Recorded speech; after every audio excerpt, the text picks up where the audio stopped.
My musical journey started back in Mexico City in my hometown. I used to play in different bands in high school, and then started getting in with some record labels, and the dance movement was kind of starting. Got my first synthesizer and started going into the studios, kind of being the synth guy. We created a lot of early kind of dance techno that was popular in Europe, kind of some of the British sound. I ended up working with this band. They got signed, and then we ended up doing a record down there and touring, and I was playing different keyboards. And when we got into the studio, I was always very interested in all the preamps and compressors and consoles. I ended up by default becoming the producer, just because I would always spend extra time listening and saying, I don't know, that drum set could be a little beefier, or this, or this synth sound maybe isn't the right sound or whatever. And everyone else was more focused on the songwriting aspect. So, it kind of started getting me really interested in sound, like studio sound. So then I went to Berklee College of Music. After that, I ended up enrolling in film scoring just because I loved instrumental music. Like I loved everything by Vangelis and like Giorgio Moroder and Ennio Morricone, all these great melodic guys. And then I ended up also spending a lot of time in the MP&E, which is music production and engineering side of things. So I became really good friends with all the engineers students at Berklee, and I ended up being kind of the producer that would come in on their projects and write and produce tracks for their projects. And then in turn, that would become my reel as a student there. And we would have all these crazy sessions at 3, 4 in the morning for 4 years. It kind of became the life of, studios in LA. So it was really, really a great microcosm of what it would be like to be a producer in LA. When I graduated Berklee, I had a reel of all these projects that I had done, and it helped me land a publishing contract with Universal Music. And from there, I just started writing and producing for a lot of different pop acts and electronic acts. From Berklee, I was interested in film scoring in general because I loved composing, because you could wear different hats. I always got very bored sticking to one genre, like pop, rock, or, oh, it has to be country, or it has to be Latin. I liked all of that, but I also liked putting everything together. And it seemed like film, I could do strings, I could do some electronic stuff, I could do ambient stuff, which I was really into at the time and stuff. So when I came to LA, I did start off in the production side of things and songwriting, because it was kind of my first job, and it was the first opportunity to really get into, get my foot through the door here. But probably 2 years in to my contract with Universal, I was asked to do the theme song for a pretty popular show at the time. And I took the chance and, did this Cuban kind of really cool, old school, Buena Vista Social Club kind of vibe and they loved it. So they ended up hiring me as composer as well. Whatever I did for the theme, they wanted throughout the show. So I did 2 seasons of that, and I really liked it. But I also missed the whole record side. I missed being with artists and all that. So I constantly went back and forth in those 2 worlds. So where it really kind of blended was after I was doing a lot of record things with, doing remixes for Sting, working with Seal, working with Santana, working with Donna Summer, and all these different very cool eclectic artists. I ended up kind of coming up with, I guess, a signature sound of my electronic production. And that yielded an opportunity to meet a great composer called John Debney, who is a great friend and a mentor to me. And I was hired to work on Iron Man 2 and be, the synth sound designer, writer, programmer. That was an incredible experience because I got to wear all the hats that I've been kind of mentioning till then. Like I got to work with some of Tom Morello's music. He did the guitars on that, so I would be able to tweak his guitars and then go back in with the rock band. And then we did 80-piece orchestra at Abbey Road Studios, and then I got to take those tracks and come up with something cool and sound design off of those sessions, and then play analog synths on top of the London orchestra, and it was just incredible. So that kind of got the bug going, and it also kind of launched me into being somebody in Hollywood to be called for that sound of, blending the electronic production side and film and orchestral things. There wasn't too much going on at the time. I mean, Hans was big, Hans Zimmer has always been on the forefront of that sound and all that, but there wasn't a lot of artists like there are now, like Junkie XL and Trent Reznor. They weren't doing soundtracks. So it wasn't like you would call a famous DJ or a famous artist back then to do a specific sound.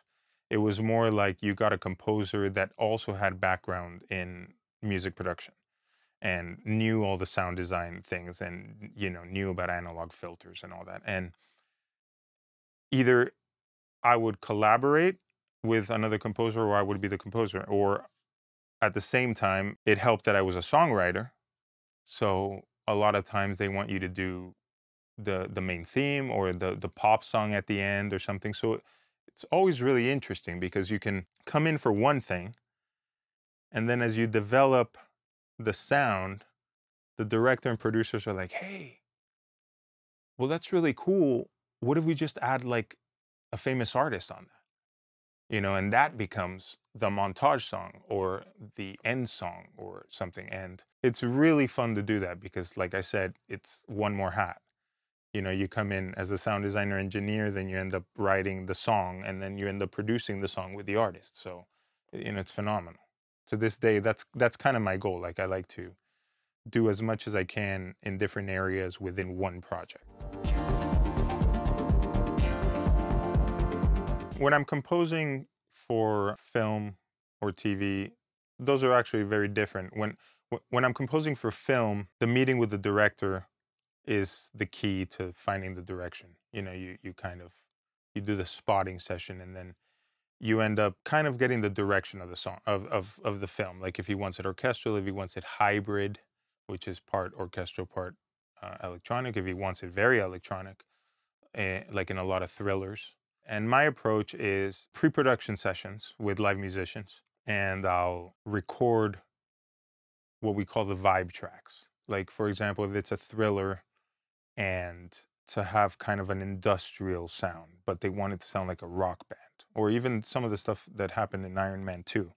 We'd get the players in to a great studio, something like Ocean Way or East West or something, and just kind of do different sessions that would sound like whatever genre we would do as a record. Like if they want something that sounds like Nine Inch Nails, we would kind of really go hard on things like culture vultures and filters and things like that. And when you want to go orchestral, then you get an orchestra, you do the session old school, like at Abbey Road Studios or Air Studios London or here on the scoring stages. But then what I always do is that I use a lot of different approaches, both software and hardware, to put a different twist on the score that makes it more mine. And McDSP plugins, for example, like I use a lot on orchestras, because I think orchestras can sound very traditional. And to the average listener, I think like when you see it in the theater, it's one thing. But if you're enjoying the soundtrack, it's hard sometimes with orchestras because the sound, you know, the way that you mic orchestras with decatries and stuff like that is so traditional that sometimes you don't have that transient response that you would on a record where you can, you know, or even a Beatles record. So my approach is I try to make everything sound like a record, like I'm thinking of the soundtrack at the same time that I'm thinking of the movie. So I'm thinking, how can we make this punchy and effective for the film? But also, if you were to hear it on its own, it would be a complete piece of music. Even if it's something ambient, directors also feel like that's what they're getting. You know, they're getting a more modern approach to scoring that integrates a lot of detail to loops, custom sounds, tweaking of orchestra, sound design, things like that. And in the songwriting approach, everything goes together because I'm always thinking of it as a cohesive song. You know, whether it's a cue or it's the main title or whatever it is, it has to have sections, it has to be dynamic, it has to have a hook. You think the same way that you would writing and producing, except your palette is so much wider. So it's very interesting because you know you can call in anything from a Middle Eastern section to an old school steel guitar pedal steel thing. You know, it's endless. Yeah, the Rick James track for Little Miss Sunshine was one of the coolest experiences for sure. The story behind that is part of the experience in that when that movie was being made, they were running behind a little bit and because they really wanted to get it into Sundance, which not, I mean it's like fate. It's so crazy when you work on some of these legendary films because you don't know they're going to be legendary. I mean, yeah, if you work on big budget stuff, you're guessing it might be number one or at least in the top three. But Little Miss Sunshine was an indie project. They were like, our goal is Sundance, and this track got made in December, and Sundance was in January.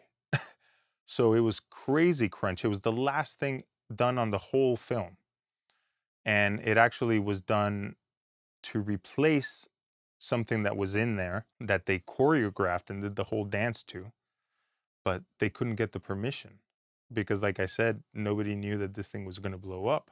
So the initial artist said no last minute. And so they were scrambling, like, what do we do? And then, so the idea was to grab Superfreak and see if it fit as is. But A, the tempo was wrong. B, it was too short. And there's a lot of choreography, like when you see that scene and she's doing all the dance moves and the growling and things like that. I mean, they couldn't reshoot that. Literally, it was in post production and everybody went home. They negotiated with this Rick James estate, and the idea was at first they were a little bit skeptical about doing it to begin with because it was kind of like, you know, such a staple. You know, they didn't want it to be changed much. I proposed the idea that maybe it should sound like a remix that was on the B side of the vinyl of the single. They were like, well, what do you mean? And I'm like, well, almost like if you unearthed like one of Prince's tapes, like let's make it sound old. Everything should be done to tape. Everything should be vintage. And all the parts should be in there. But when we depart into the choreographed part, it should sound like the initial band was playing this. So I got the multi-track tapes from the estate. They needed to be baked. We baked them, transferred them, and they were amazing. Like just, I mean, hilarious. Like there was outtakes of Rick at the end of some of these takes. The good thing is that they had done different takes. I threw all of these different takes into Ableton Live and I quantized them to one tempo because they were all done wild. I mean, there was a click, but they drifted because they were just jamming and, you know. So I ended up making sections that weren't there. Like there was never really a bridge and there was different solos. So I ended up kind of doing like, okay, the song starts out in the traditional way, but I ended up using a band on top of the band. So what ended up happening is that we would seamlessly go in from the original Rick James band to my band. And then we would make sure that they were all manipulated to sound EQ-wise and compression-wise pretty similar. So when it gets to the choreograph section and she's doing all her moves and that part we do to picture. At that moment, we drop out the original Rick James tracks and it's just the band, myself and 3 players. And I'm playing clavinet and I'm playing mini moog and I'm doing some vintage kind of Patrice Russian kind of portamento things to bridge the comedic aspect of what she's doing. You know, it's almost like the music is kind of climbing, like I'm doing this mini moog lead, which kind of is going just up octaves and octaves and octaves, kind of ring my bell type thing. And they really liked that because in a way it was kind of like mimicking what the actors were thinking, like, how is this happening? When she's done with her choreography, at that point, we drop out. The delay stays in the Moog, and then we bring Rick back in. And there's kind of a DJ-ish kind of tape effect where we kind of bring it back in. Because in a way, it was kind of a strange track because it's source music, what we call source music, which means source music is when the actors are aware that a song is being played, versus score when the audience is aware but it's not in the film. This track was both. It was meant to be the track that she was dancing to, but it also had to change to meet the different dramatic moments. Like it got faster when they stormed the stage. The challenge there was changing tempos of old master tapes without there being artifacts. So it was really difficult, but it was really cool at the same time because I just got these incredible, insane players and we recorded it as close as we could to the original, meaning like we paid attention to the compression on the drums, the way, you know, they had that 70s kind of tightness to them. The guitar solo, you know, was it mic'd in a room or was it more direct? Everything was taken into consideration. And then we were like, you know, let's be the supportive band to Rick James and just weave in and out and see if we can do it. At the end of the day, it worked. I mean, the director was like, they were really happy because it didn't sound like the original track because there's extra instruments in every section, but it did sound like it could have been Rick James's own remix of himself, kind of like something Prince would do, you know, which was exactly the goal. That was unbelievable. And then what happened is that we literally mixed probably 3 days before they had to package it to Sundance. There was one moment where we were kind of thinking, well, maybe we should just not go to Sundance. The crazy thing about that is that at Sundance is where it was bought because it got such a big price tag and it got such a big ovation at Sundance. That's why it became a hit. So if we would have missed that because of the song, I don't know. I mean, I'm not saying that the song would make or break it, but the timing, you know, was interesting. I had no idea that it was going to be such a big movie, you know, so luckily we made it happen. But yeah, it was very cool. Working with Donna Summer was beyond words because she was not only one of my favorite artists, but her producers were my favorite producers. Her early ones, like Giorgio Moroder, he was like one of my top 5 heroes. I did this, I worked with her, you know, years after doing the Rick James thing, and I kind of got my feet wet on the disco and funk era doing that project and several others. But it was actually my work with Samantha James, an artist that I produced and got her first record deal, um, that caught Donna's ear because it was kind of a soulful electronic sound. And that's what she was really into. I would have never known, but the stuff on her iPod and the things that she liked to hear were the type of things that I was producing. In fact, she had a couple of her songs on her favorite list on iTunes. So that was, you know, quite an honor.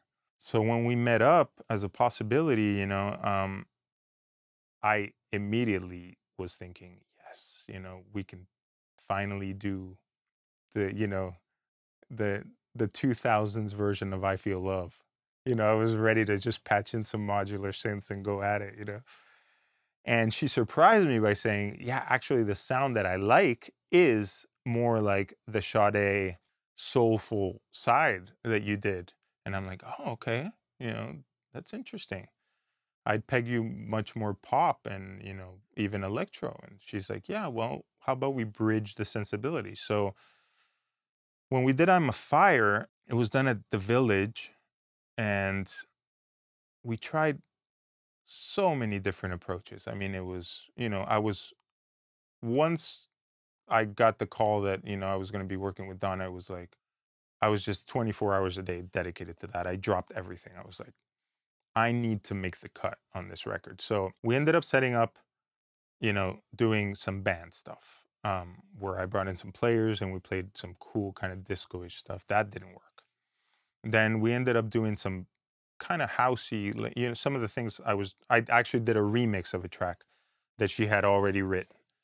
That didn't really fly either. So funny enough, we broke it down to just, I said, okay, let's go back to writing the old Sammy Kahn style of like me on a Rhodes and you start singing, and let's just see what happens.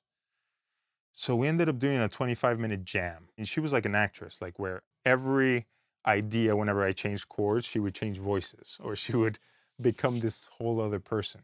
So somewhere between minute 7 and minute 12, we got into this groove where it kind of was this laid back, funky thing, but it also had a Latin side to it, almost like a little bit Brazilian. And she started coming up with the I'm a Fire melodies. And then I kind of started making sections out of it. And when I went home that day, and came back the next day and we listened back, I was like, listen from this point to this point, we didn't have any lyrics or like any hooks necessarily, but we had the beginnings of what it would be.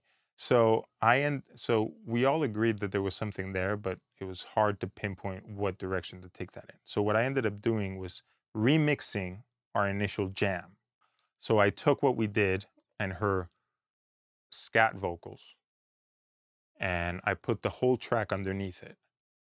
And then I brought it back a couple days later, and she loved it. And then we started structuring the song.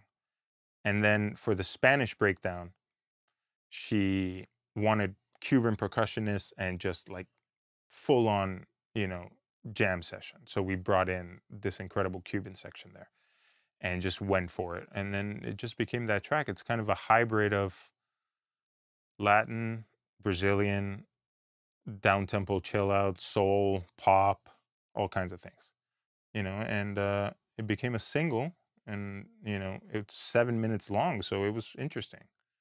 It's kind of interesting that they would choose that as a single, but it worked. Let's go.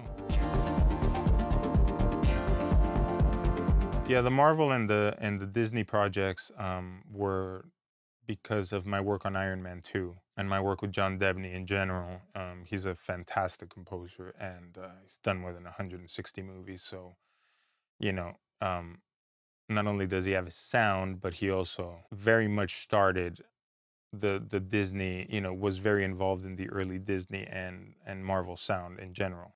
So it was a great meetup when we decided to collaborate, because I would bring in the kind of more modern, edgier side, and he would bring in the more orchestral, thematic, if you could call it, more kind of John Williams-y, adventure side that Marvel is known for. That's what they wanted, because in a way they wanted to have a lot of these, a lot of the things we've done, and a lot of things I've done have been for the new theme parks that they've been opening, like Disneyland Hong Kong, Disneyland Shanghai, now Disneyland Paris.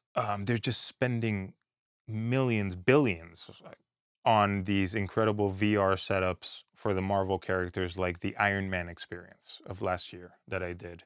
It is kind of, you are immersed, you go into this facility or ride, But really what you're doing is that you become part of the movie.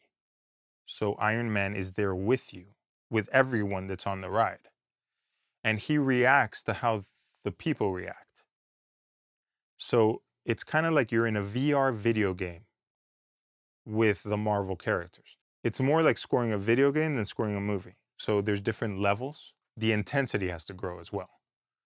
So Marvel really wanted to keep it modern, like not necessarily dance or electronic sounding, but processed.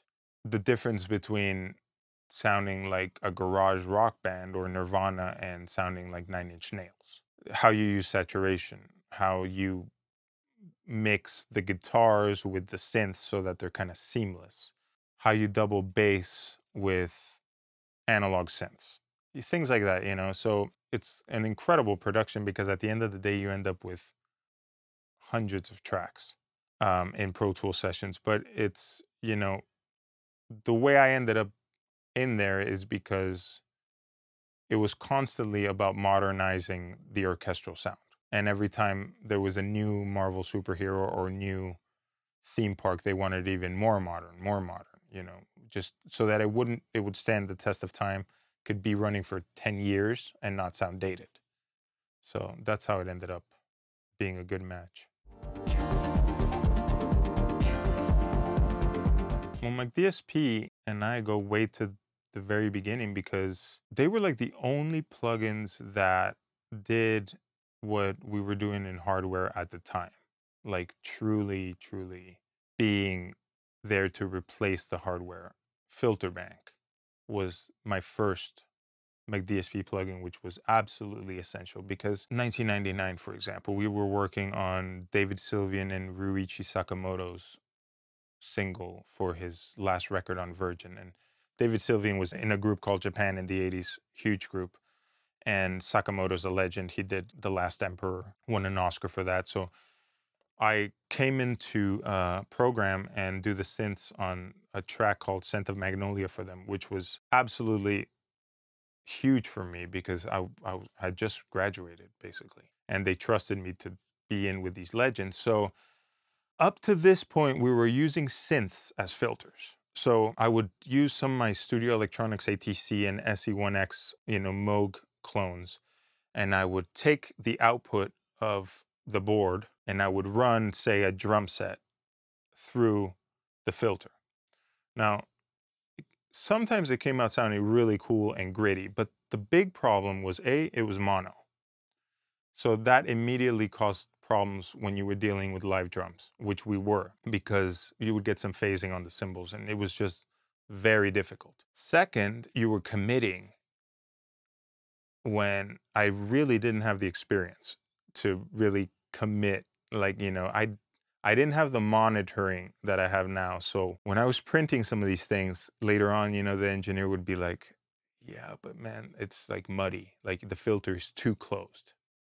And that caused the third problem, which is in order to trigger some of these Moog filters, you had to have a gate open it. So you had to trigger a MIDI note so that the filter would open to let these tracks pass through. And the problem we had with that is that depending on the settings, the envelope would trigger it differently. So if you messed up, every time you went back to do it, it would sound different because the resonance and everything would come back different because you didn't have presets. So it ended up being kind of a nightmare. And when I saw FilterBank come out, it was like God sent me this plugin, seriously, because it did two things. It was stereo and you could automate it. And it was just life-changing because I could not believe that I could choose where to open and do the sweeps. What I ended up doing in the early days is that I would do multiple takes, like 20 takes of the same sweep in different places so that I would have the option of say like, oh man, it's too steep. You know, so use another take, use another take. So I ended up constantly doing sweeps throughout 4-minute tracks. It would take a day to do these things. And with FilterBank, I would automate it and leave it. And it sounded the same as my Moog. I mean, it had that depth and that resonance, the way that it interacted, and it had the 24 dB or the 12 dB. It was just awesome. And it had a high pass. So I had the best of all worlds. And it was just game changing because it was like I could still do tweaky stuff with my synths just for character and flavor. But I didn't necessarily have to do all the sweeps. What I would do a lot of the time is I would pass it in just to get the saturation from the synth or from anything, tape, Neve preamps, whatever. And then I would leave it open. And then I would do the sweep motions with the plugin. So that ended up being really cool because I could do different LFO type things with different waveforms. You know, it was just absolutely amazing. And it was incredible on bass because a lot of times I used to pass bass players through synths because they were just too mid-rangey. And I always loved the bass and the beef of the mini Moog bass. So I kind of wanted the feel of the player, but I wanted to be darker. I have funny stories where like some A-list bass players would be really pissed because they would hear it, like they'd come back to the playback and be like, hey, I sound like a synth. And I'm like, awesome.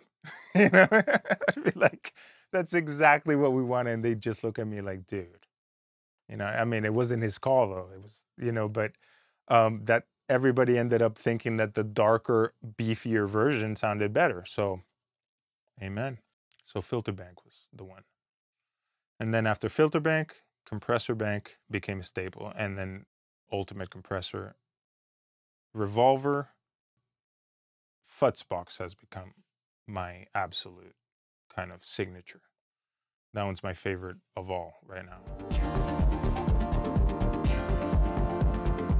Yeah, and FutzBox, when it came around, I was one of the first to jump on it because essentially it's what I have here with all my little boxes and saturators and you name it, all these little boutiquey things rolled into one.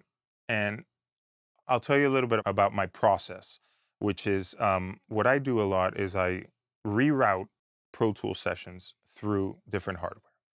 That's kind of where I get my mojo, meaning I own tons of pedals. I own tons of boutique gear, some customized for different saturations, different filters, etc. It's got its pros and it's got its cons. Its pros is that you have really cool, beefy, analog, true circuitry. The con is that these are things that are performed.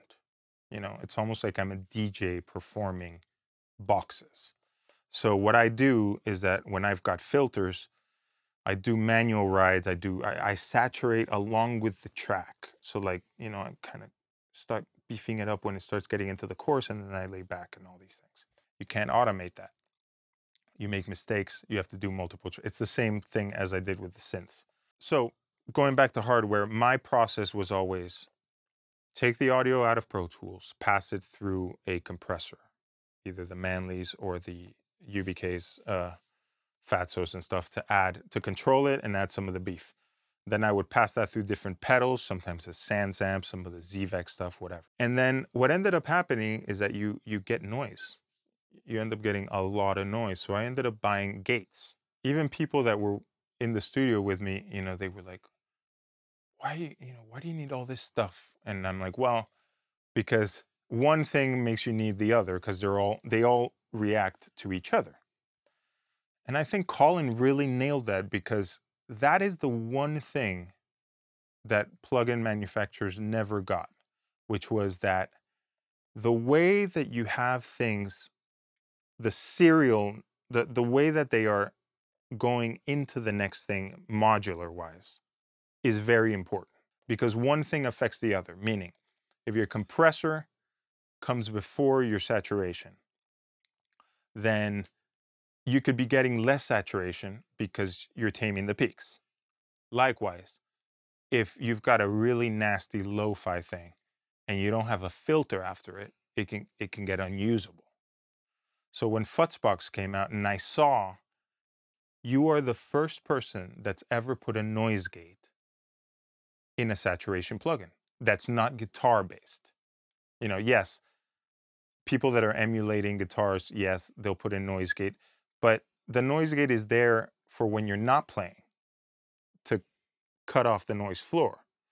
In FutzBox, the noise gate is there so that you can crank the previous modules into something else. And that means that you guys are thinking as sound designers, meaning that you know that everything that comes after or before will make you think differently about how much you distort or demolish this thing. Anybody that has invested in hardware knows that if you were to buy the individual components that FutzBox gives you, you would not come under $8,000. There's just no way. You would have to buy a lo-fi bit reducer, which on the market, none of the good ones is under $1,000. You would have to buy 2 filters, high pass and low pass. You would have to buy a guitar saturating plugin that has different bands. So that's like 8 pedals. Then you would have to buy gates to tame all this stuff. And then in order to automate it, you would probably have to have some type of recall situation going on. I don't think anybody really sees just how much is in FutzBox. Meaning, like, it's, to me, I see it and I see a modular rack of gear. Meaning all the stuff that I have is plugged in the order that I use it. When I saw FutzBox, I'm like, you gotta be kidding me. That's it. Like, that's how I stacked my rack. What else can I say?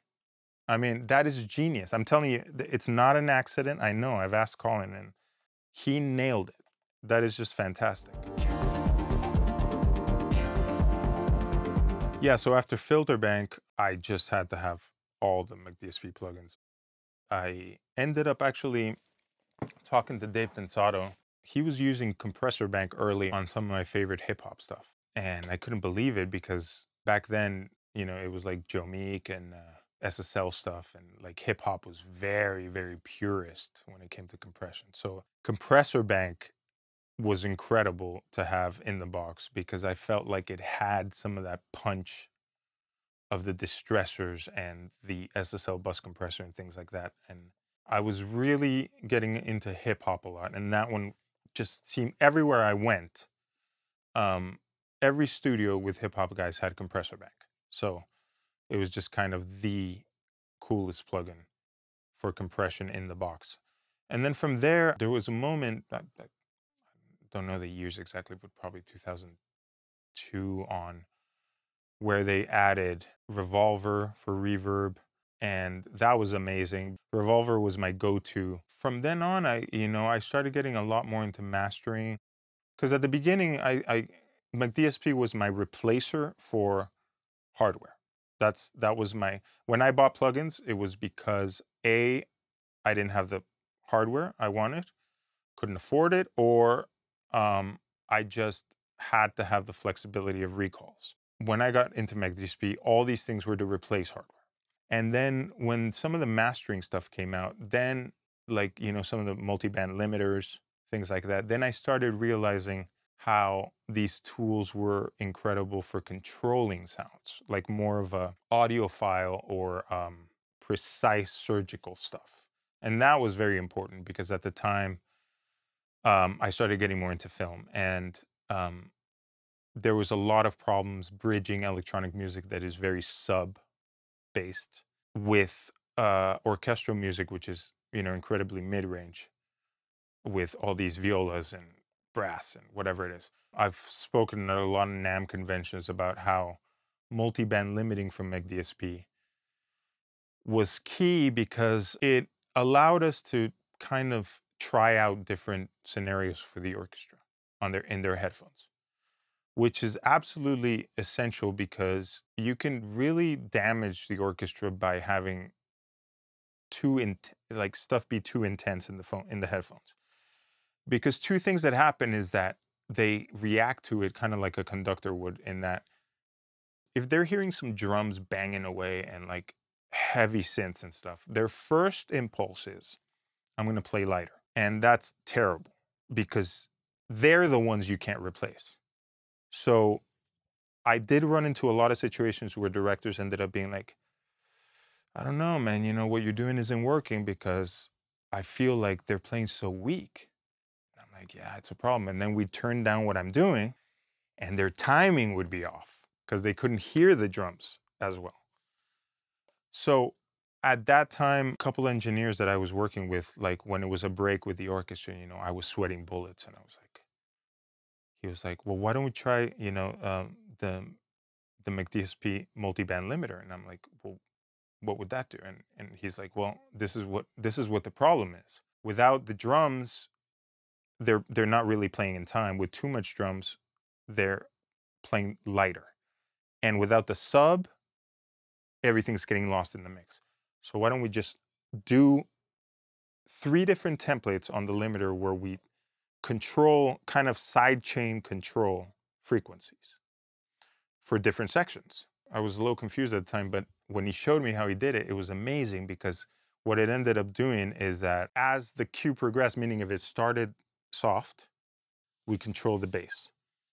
When it started pumping harder, we controlled the different transients in the mid-range. And then when it was epic, we could boost it without having so much mud and so much saturation coming from boosting all these frequencies. It ended up being almost like, you know, the perfect plugin to use with orchestra because we just kind of were able to automate the rides through the dynamics. And it just was amazing. The director was stoked. The orchestra appreciated it. And, you know, it kind of saved me from being fired because it, you know, being in these situations where so much money is being spent, anything goes wrong and like they look at you, you know, and it's like, you just got to come up with solutions. And that, uh, every single session I've used, you know, both the ML 4000 and the 8000, because they're just so incredible at just dipping, at just grabbing those frequencies that you don't want. Amazing.